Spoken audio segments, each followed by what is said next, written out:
Happy new year বন্ধুরা।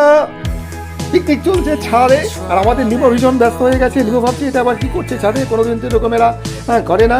কি করবে কি না করবে কিছু বুঝতে পারছে না, এদিকে যাচ্ছে ওদিকে যাচ্ছে, আবার ছাড়াও যাচ্ছে না, কিছু বেঁধে থাকতে হয়েছে, কারণ নাহলে সব বন্ধ করে দেবে। প্রচণ্ড সুন্দর ওয়েদার, একেবারে কনকনে ঠান্ডা, আজকে একেবারে পারফেক্ট। হ্যাপি নিউ ইয়ারে যা হওয়া দরকার সেরকমই একটা ঠান্ডা পড়েছে আজকে। সবাই মিলে হাতে হাতে কাজ করে নিচ্ছে ওরা।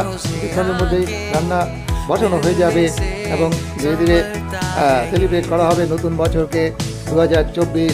সবাই খুব ভালো থেকুক এবং সবার সময় খুব ভালোভাবে কাটুক এই আশা রাখছি। আর নিমো একেবারে ক্লান্ত হয়ে গেছে, এখন আর কিছু করছে না, মোটামুটি একটু শুয়েই আছে। তাহলে ঠিক আছে, সবাই খুব ভালো থাকবে, রাখছি এখানে।